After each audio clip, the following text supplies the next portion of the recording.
Shalom adik-adik sekolah minggu GSKI Jemaat Betani Cabang Inden, GSKI Cabang Manyar, GSKI Cabang Citraland, GSKI Cabang Sukamandunggal, dan cabang-cabang lainnya di Surabaya dan sekitarnya. Perkenalkan, nama saya Benny. Saya ingin mengajak adik-adik sekalian untuk beribadah bersama-sama. Yuk sama-sama kita siapkan hati kita untuk beribadah. Shalom adik-adik, kita ketemu lagi di ibadah online bersama Betani Kids Ministries. Nah adik-adik, sebelum kita mulai ibadah kita hari ini, kita mau berdoa sama-sama ya. Semuanya tutup matanya, lipat tangannya, kita mau berdoa. Tuhan Yesus, kami mengucap syukur Tuhan, kami semua boleh berkumpul secara online Tuhan untuk kami beribadah Tuhan. Tuhan Yesus, siapkan hati kami, siapkan pikiran kami Tuhan, untuk kami boleh memuji Engkau, kami boleh menyembah Engkau, dan kami boleh mendengarkan firman-Mu ya Bapa.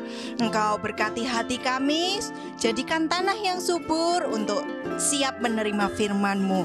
Beri kami sukacita-Mu, beri kami Roh Kudus yang membimbing kami dan mengajar kami. Di dalam nama Tuhan Yesus kami sudah berdoa dan mengucap syukur. Haleluya. Amin. Anak Tuhan yang luar biasa, beda dari anak-anak yang lain ya. Siap memuji Tuhan?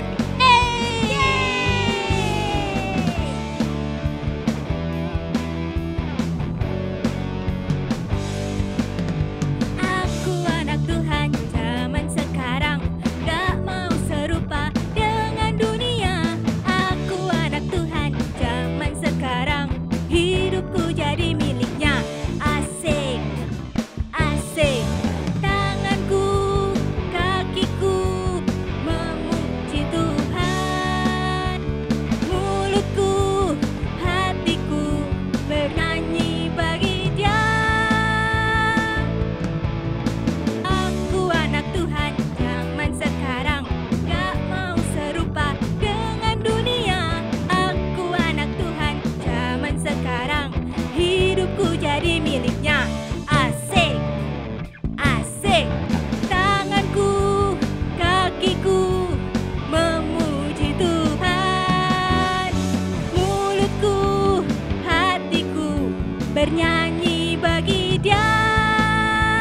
Tanganku, kakiku memuji Tuhan. Mulutku, hatiku bernyanyi bagi Dia. Aku anak Tuhan zaman sekarang, gak mau serupa dengan dunia. Aku anak Tuhan zaman sekarang, hidupku jadi miliknya. Asik, hidupku jadi miliknya. Asik, hidupku jadi miliknya. Asik, asik, asik. Siapa yang siap dengar panggilan Tuhan? Saya. Nanti kalau kakak bilang ku jawab, semuanya jawab ya, oke? Oke. Kita pujikan lagu ini sama. Dengar Dia panggil nama saya, dengar Dia panggil namamu, dengar Dia panggil nama saya, juga Dia panggil namamu. Ku jawab ya, ya, ya. Ku jawab ya, ya, ya.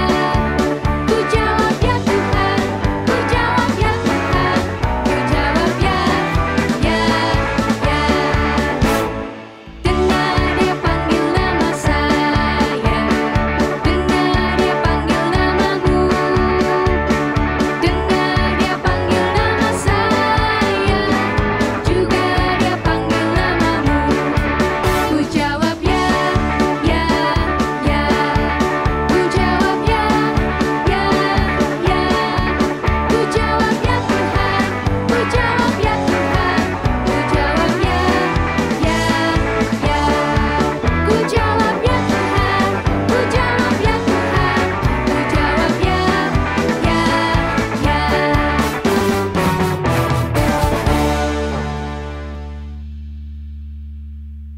Mari adik-adik, kita siapkan hati kita untuk menerima firman Tuhan. Siapa yang mau mengundang Tuhan Yesus masuk dalam hati kita masing-masing? Angkat tangan kanannya. Mari, taruh tangan kanannya di dada, dan kita mau menyanyikan lagu penyembahan ini ya.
Bersama Kau pelindungku, Kau pelindungku,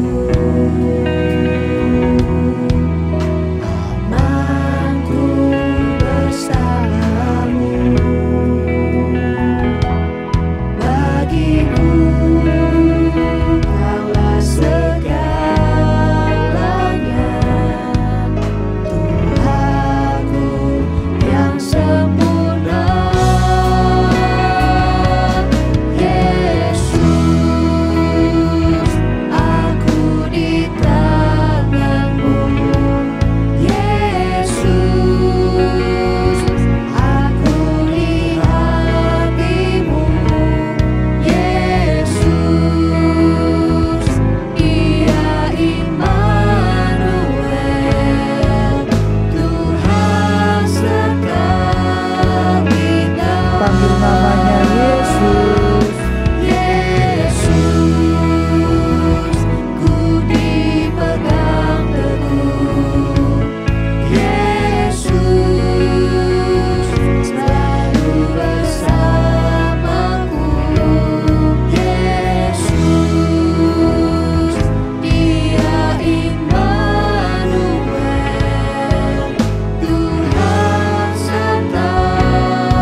Sama-sama menyembah nama Tuhan. Mari kita rasakan kasih Tuhan dalam penyembahan ini. Mari bersama-sama kita mau menyembah Tuhan. Haleluya, haleluya,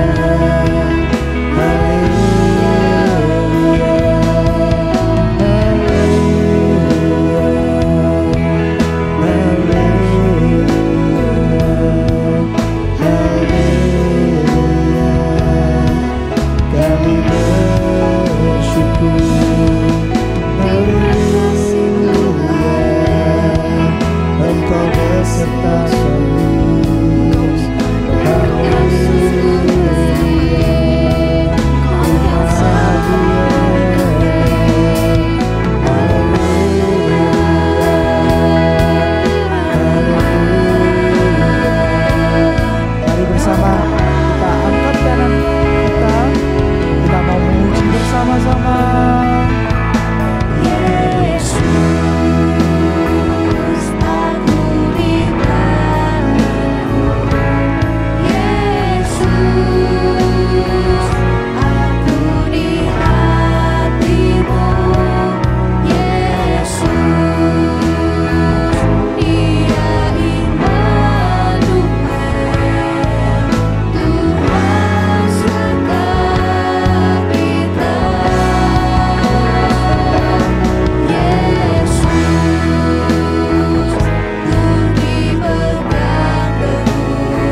kita mau berdoa.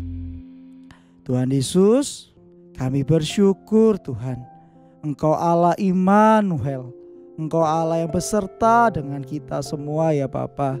Kami rindu untuk mengenal Engkau, menerima Engkau sebagai Tuhan dan Juru Selamat kami. Tuhan, berbicaralah melalui firman Tuhan yang akan disampaikan ya Bapa. Terima kasih ya Bapa, urapi setiap kami ya Tuhan. Di dalam nama Tuhan Yesus, haleluya, amin. Nah adik-adik, sebelum Kak Novi memulai cerita firman hari ini, Kak Novi mau tanya terlebih dahulu nih kepada adik-adik. Siapa di sini adik-adik yang suka berdoa? Boleh angkat tangan? Atau di sini ada nih yang kalau misalnya mau ulangan berdoa terlebih dahulu, meminta pertolongan sama Tuhan. Atau pada saat kemarin nih ada yang vaksin, kalian doa dulu sama Tuhan, meminta supaya nanti waktu disuntik gak merasakan sakit. Kak Novi yakin nih adik-adik di sini yang ada nih semuanya pasti suka berdoa. Nah, pada saat kalian berdoa itu menunjukkan bahwa kalian itu mengandalkan Tuhan adik-adik. Nah, mengandalkan Tuhan itu maksudnya apa sih?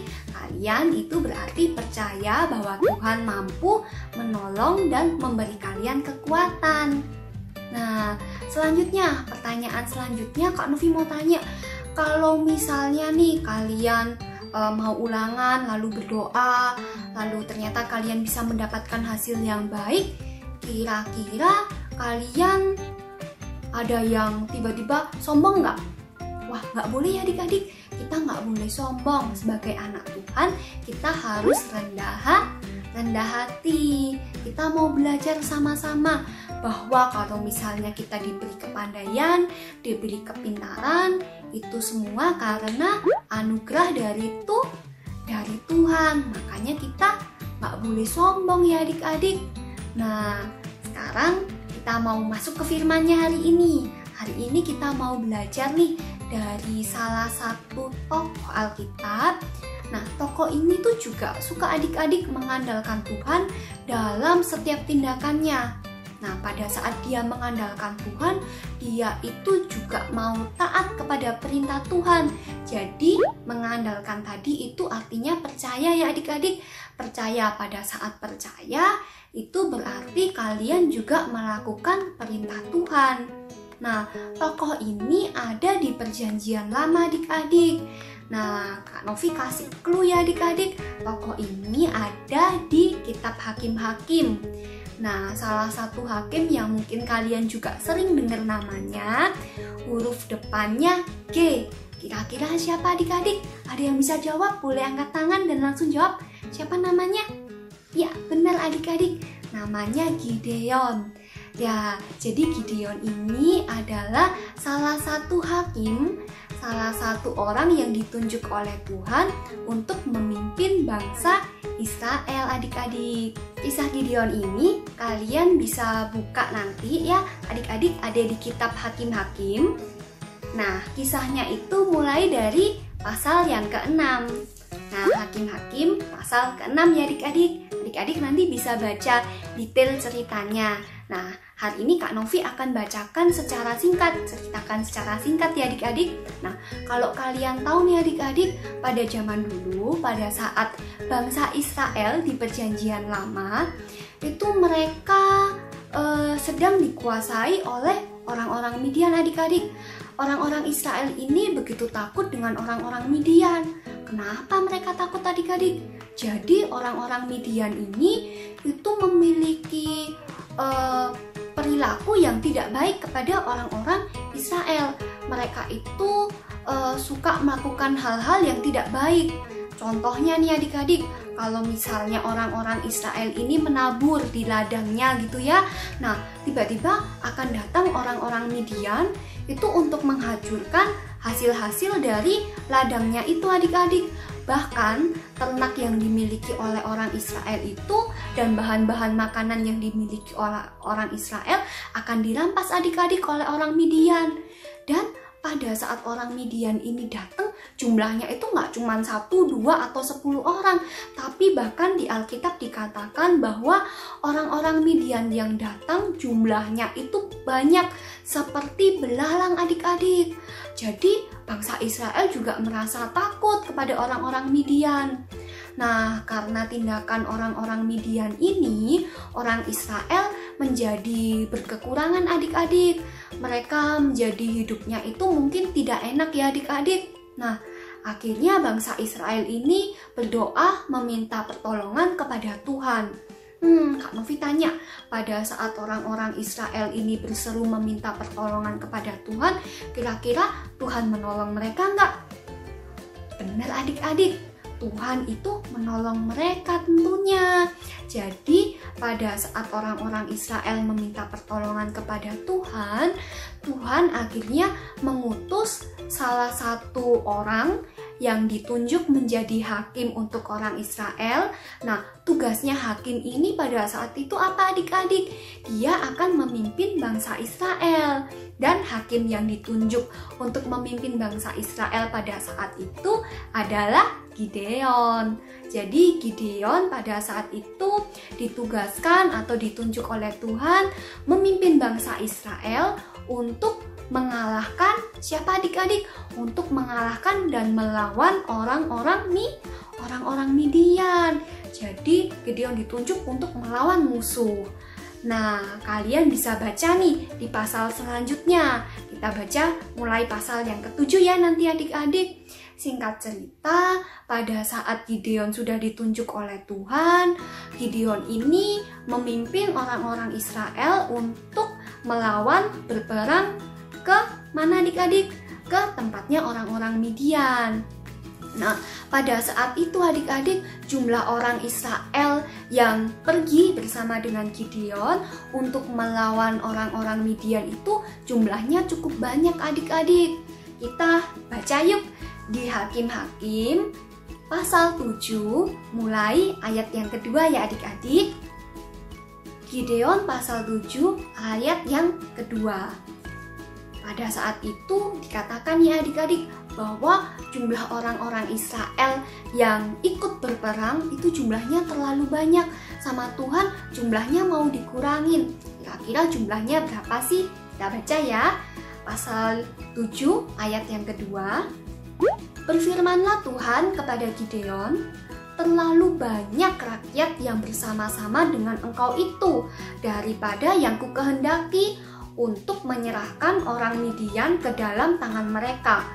Jangan-jangan orang Israel memegah-megahkan diri terhadap aku sambil berkata, tanganku sendirilah yang menyelamatkan aku. Nah, maksudnya ayat yang kedua ini, Tuhan nggak mau orang Israel ini menjadi sombong karena jumlah mereka pada saat itu yang banyak ya.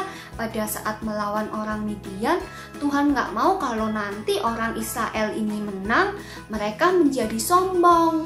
Padahal kan yang menolong mereka dan memampukan mereka itu kan Tuhan ya adik-adik. Nah, ayat selanjutnya, ayat yang ketiga.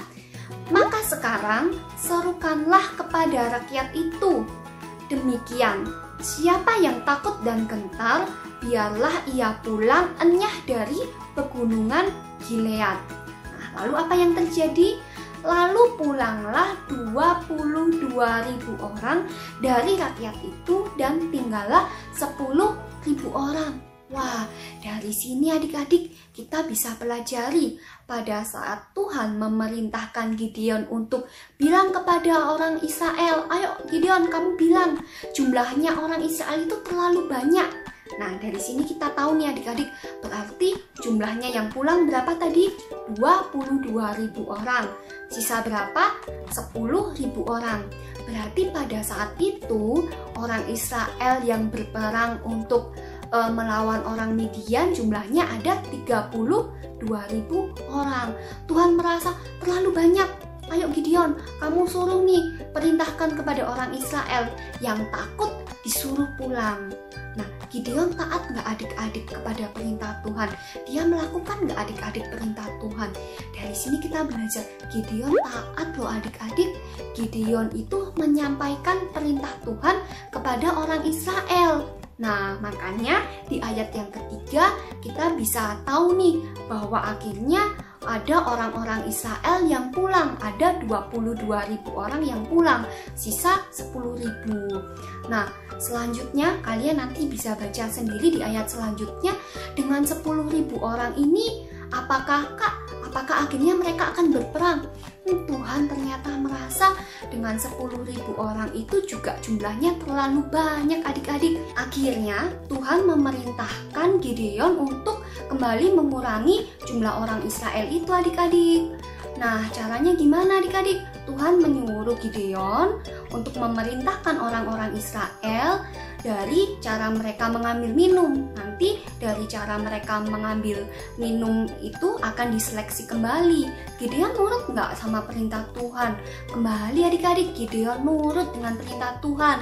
Gideon akhirnya memerintahkan orang-orang Israel itu untuk mengambil air untuk minum adik-adik. Dan dari cara mereka minum itu dan mengambil air itu adik-adik, mereka diseleksi kembali sampai akhirnya jumlah mereka berkurang menjadi 300 orang. Bayangkan adik-adik, tadi yang jumlah orang Israel itu sangat banyak, 32.000 orang, sekarang sisa cuma 300 orang. Dengan 300 orang ini adik-adik, mereka akan berperang melawan orang Midian adik-adik. Wah, Kak Novi nggak bisa bayangkan ya, jumlahnya orang Israel tadi yang begitu banyak tiba-tiba menjadi sangat sedikit. Cuman berapa adik-adik? Cuman 300 orang adik-adik. Padahal tadi di pasal-pasal sebelumnya nih, di pasal 6, jumlah orang Midiannya dikatakan bahwa kalau mereka datang menyerang orang Israel jumlahnya itu sangat banyak adik-adik. Seperti belalang kan dikatakan seperti itu. Wah, tapi Gideon ini tetap percaya adik-adik sama Tuhan. Dia tetap mengandalkan Tuhan. Dia tetap yakin bahwa Tuhan pasti akan memberi kemenangan kepada orang Israel. Nah, kita baca nih di Hakim-Hakim pasal 7 mengenai janji Tuhan, firman Tuhan kepada Gideon. Nah, di Hakim-Hakim pasal 7 ayat yang ke-7. Lalu berfirmanlah Tuhan kepada Gideon, dengan ke-300 orang yang menghirup itu akan kuselamatkan kamu. Aku akan menyerahkan orang Midian ke dalam tanganmu. Wah, dari sini kita tahu nih adik-adik bahwa Tuhan itu sudah janji sama Gideon bahwa Tuhan ini akan memberi kemenangan kepada orang Israel. Nah, kira-kira Gideon percaya nggak adik-adik? Gideon percaya adik-adik. Gideon tetap mengandalkan Tuhan. Singkat cerita adik-adik, kalau adik-adik baca di ayat-ayat selanjutnya, kira-kira dengan 300 orang itu, kira-kira bangsa Israel menang nggak melawan orang Midian? Bener adik-adik, bangsa Israel ini menang adik-adik melawan orang Midian. Kemenangan itu diberikan kepada bangsa Israel hanya dengan 300 orang. Wah, Kak Novi yakin nih, pasti Gideon senang. Gideon itu pasti dia juga sangat mengucap syukur ya adik-adik kepada Tuhan. Dari kisah Gideon ini kita bisa belajar banyak hal adik-adik.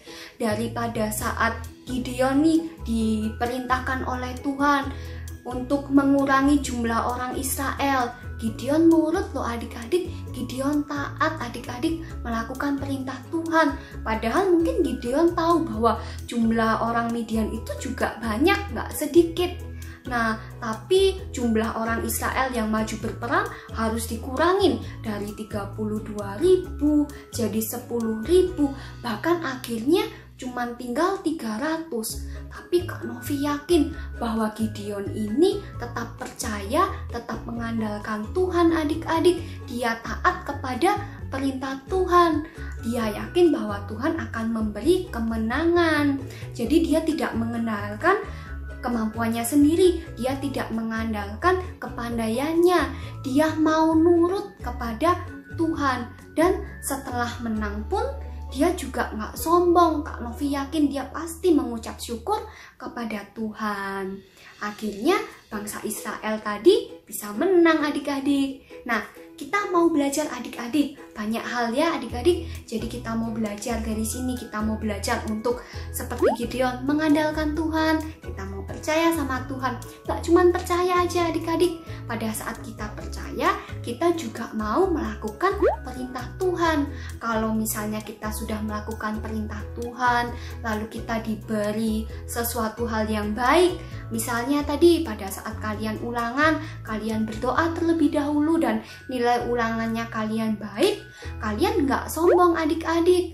Kalian mau rendah hati, kalian tidak sombong, seperti itu adik-adik. Nah, kita mau baca nih adik-adik ayat hafalan hari ini yang diambil dari kitab Yeremia pasal 17 ayat yang ke-7. Yeremia pasal 17 ayat yang ke-7. Baca sama-sama ya adik-adik. Diberkatilah orang yang mengandalkan Tuhan, yang menaruh harapannya pada Tuhan. Kita baca sama-sama sambil pakai gerakan ya adik-adik. Yeremia pasal 17 ayat yang ke-7. Diberkatilah orang yang mengandalkan Tuhan, yang menaruh harapannya pada Tuhan. Sekali lagi adik-adik. Diberkatilah orang yang mengandalkan Tuhan, yang menaruh harapannya pada Tuhan.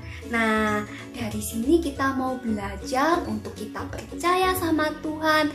Nah, pada saat kita percaya sama Tuhan, kita mau taat sama Tuhan. Dan setelah kita taat dan kita mendapatkan hasil yang baik, kita nggak boleh sombong. Dan jangan lupa adik-adik, sebelum kita melakukan sesuatu tindakan, misalnya kalian mau ulangan atau melakukan hal-hal yang menurut kalian penting, jangan lupa kita berdoa kepada Tuhan. Nah, dengan berdoa itu menunjukkan kita mengandalkan Tuhan, kita menyerahkan tindakan yang akan kita lakukan kepada Tuhan supaya Tuhan yang memberi pertolongan dan kemampuan buat kita. Yuk kita sama-sama katakan adik-adik, aku mau mengandalkan Tuhan. 1, 2, 3. Aku mau mengandalkan Tuhan. Nah, adik-adik, sampai di sini dulu ya adik-adik untuk firman kita pada hari ini. Sampai jumpa ke firman-firman selanjutnya. Sampai jumpa adik-adik, Tuhan Yesus memberkati. Tok tok tok, permisi, anybody home? Hello guys, ketemu lagi dengan Kak Rahel. Hari ini kita enaknya ngapain ya? Aha, Kak Rahel punya ide nih, gimana kalau kita buat kalender 3D obor Gideon. Alat dan bahan yang perlu kalian siapkan, yang pertama, kertas karton potongan A4 atau folio sebanyak 2 lembar. Kalian siapkan kalau bisa beda warna ya. Lalu ada kertas lipat, kalian siapkan juga 6 warna yang berbeda. Setelah itu ada gunting, penggaris, spidol, dan pensil.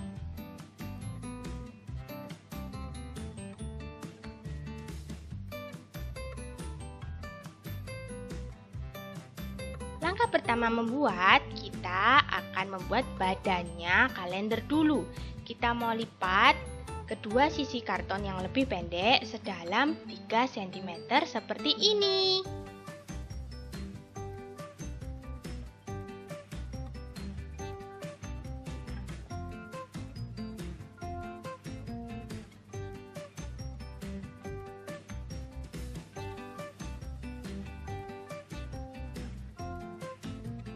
Setelah itu, kita mau lipat lagi, kita temukan antar ujungnya sehingga mendapatkan karton terlipat 2 tepat ada di tengah. Selanjutnya, kita mau ambil karton yang lain untuk membuat potongan-potongan kotak kecil dengan ukuran 4,5 x 5 cm sebanyak 20 buah. Seperti ini. Setelah itu, kita mau pisahkan 8 buah kotak hasil potongan tadi untuk kita bagi lagi menjadi 2 bagian. Caranya kita mau lipat sisi yang 4,5 cm, ujung bertemu ujung, sampai terbentuk garis tengah tepat di tengah, lalu kita gunting. Oh iya, jangan lupa yang kita mau bagi 2 adalah sisi yang berukuran 4,5 cm, jadi jangan sampai salah dengan yang 5 cm ya. Hasilnya akan terbentuk 16 kotak persegi panjang kecil-kecil seperti ini. Next, kita akan siapkan untuk membuat kantong, tempat tanggal dan bulan. Kita siapkan karton.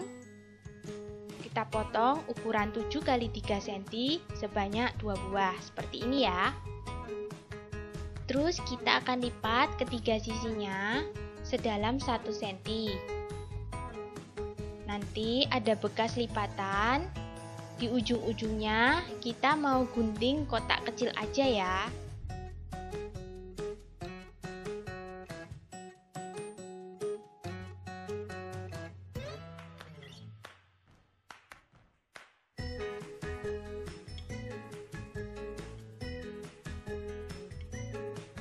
Nanti hasilnya jadi seperti ini. Untuk kertas lipat, kita mau siapkan gambar pola. Kalau Kak Rahel, warna biru untuk gambar telapak tangan, warna hitam untuk gambar trapesium sama kaki, warna merah dan oranye untuk gambar kobaran apinya.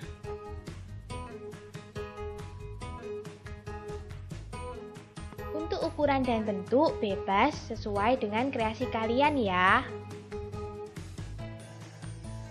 Sekarang saatnya kita menempel. Kertas lipat hijau ini berukuran 12 x 12 cm. Kak Rahel mau pakai sebagai alas sebelum kita menempelkan pola-pola yang lain. Biar manis gitu kayak Kak Rahel. Hehehe. Kita tempelkan pola telapak tangan. Beri lem atau perekat pada bagian telapaknya aja ya. Untuk luas jari tidak perlu diberi lem atau perekat. Nah, kita tempelkan di badan kalender seperti ini. Lalu kita akan membuat tongkat obornya. Kak Rahel beri perekat di bagian sisi terpanjang bawah trapesium alasnya, karena nanti kakak akan tempelkan pola-pola api di situ. Lalu kita gulung trapesium tadi sehingga menyerupai tongkat obor.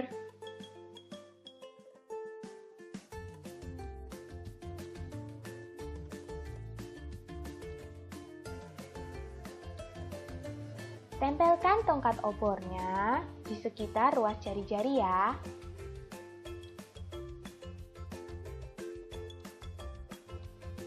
Setelah itu, kita tempelkan pola kobaran api. Kita tempelkan di tepi atau lubang di tongkat obor yang tadi sudah kakak kasih perekat ya. Nah, kakak tempelkan di bagian depan dan belakang.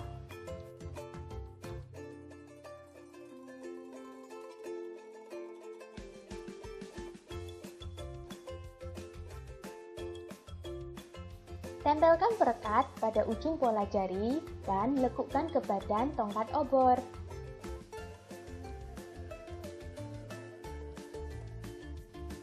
Sekarang kita ambil kantong untuk tanggal dan bulan yang sudah kita buat tadi. Kita beri perekat pada lipatan-lipatan di 3 sisi, lalu tempelkan di badan kalender. Kita mulai tempelkan dari bawah dulu ya.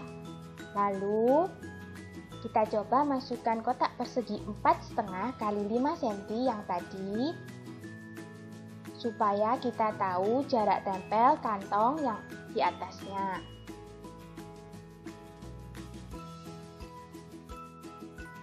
Kantong yang atas nanti untuk tanggal ya adik-adik. Tanggal ada angka kanan dan angka kiri, lalu yang kantong bawah itu untuk bulan.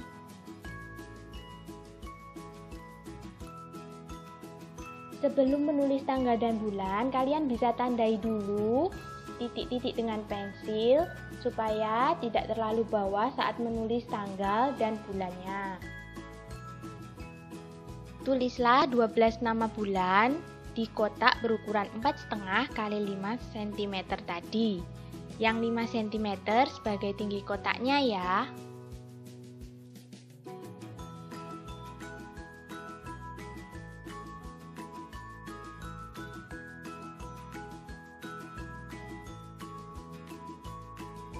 Untuk tanggal akan ada angka kanan dan angka kiri. Kita siapkan untuk angka kiri angka 0 sampai 3, angka kanan angka 0 sampai 9. Last but not least, kita akan buat kotak penyimpanan. Sebenarnya hampir mirip dengan kantong, tapi yang ini lebih tebal. Kakak skip videonya, kakak terangkan lewat gambar ya. Oke, kalian siapkan kertas lipat atau karton juga boleh berukuran 12 x 5 cm. Kalian potong, lalu digambar, kakak juga terangkan lewat garis putus-putus berwarna hijau. Itu nanti panduan kalian untuk melipat. Dan juga di situ ada angka, itu adalah ukuran dalam sentimeter. Setelah itu, kalian mendapati bekas garis lipatan dan kalian lihat pada gambar ada garis merah dan itu panduan kalian untuk memotong. Diperhatikan baik-baik ya adik-adik, jangan sampai kelewatan saat memotong.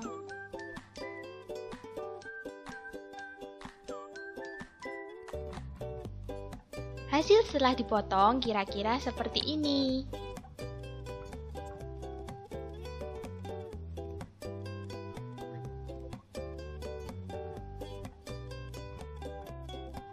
Garis yang berwarna merah menunjukkan bahwa di bagian situ memang terpotong ya adik-adik, jadi jangan bingung.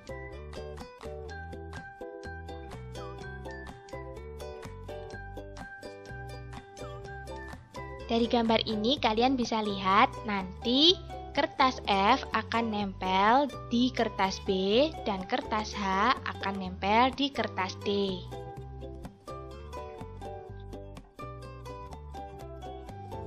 Nantinya bagian A, E, dan I akan menempel di badan kalender.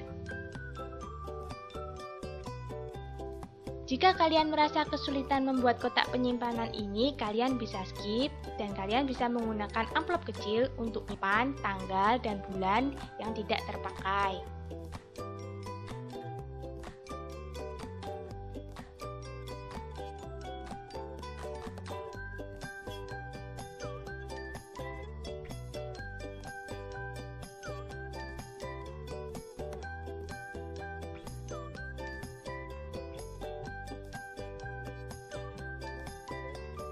Sekarang kita mau menulis ayat hafalan.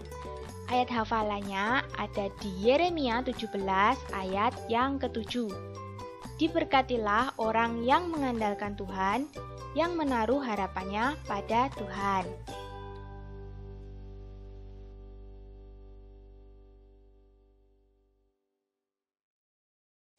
Oh iya, kelupaan, jangan lupa rekatkan bagian lipatan bawah di badan kalender dengan isolasi, supaya lebih kuat berdiri.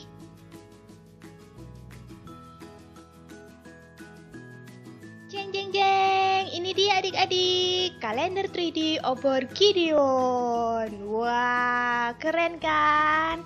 Adik-adik juga buat sendiri ya di rumah. Jangan lupa post di Instagram dan tag @BethanyKidsMinistries. Sampai jumpa. Tuhan Yesus memberkati. Dadah. Adik-adik, kita sudah selesai ibadahnya hari ini. Sekarang kita mau tutup ya dengan kita berdoa sama-sama. Yuk, lipat tangannya, tutup matanya. Kita berdoa sama-sama ya. Tuhan Yesus, kami mengucap syukur kalau hari ini kami boleh beribadah bersama-sama. Tuhan, kami mau Tuhan untuk selalu memuji Engkau, menyembah Engkau dan menyenangkan hati-Mu Tuhan lewat mulut kami, lewat suara kami, nyanyian kami Tuhan. Tuhan Yesus, Engkau berkati kehidupan kami, sekolah kami, keluarga kami, semuanya Tuhan kami serahkan ke dalam tangan-Mu. Papa mama kami, adik-adik kami, kakak kami, semuanya Tuhan, Engkau yang memberkati, Engkau yang menjagai dan menyertai. Tuhan Yesus, Berkati kami supaya semakin hari kami semakin menyenangkan hati-Mu. Di dalam nama Tuhan Yesus Kristus, kami sudah berdoa dan mengucap syukur. Haleluya. Amin. Sampai jumpa minggu depan adik-adik. Terima kasih telah mengikuti ibadah Bethany Kids Ministry. Jangan lupa like dan subscribe channel ini ya. Follow juga Instagram Bethany Kids Ministry. Sampai jumpa minggu depan. God bless you.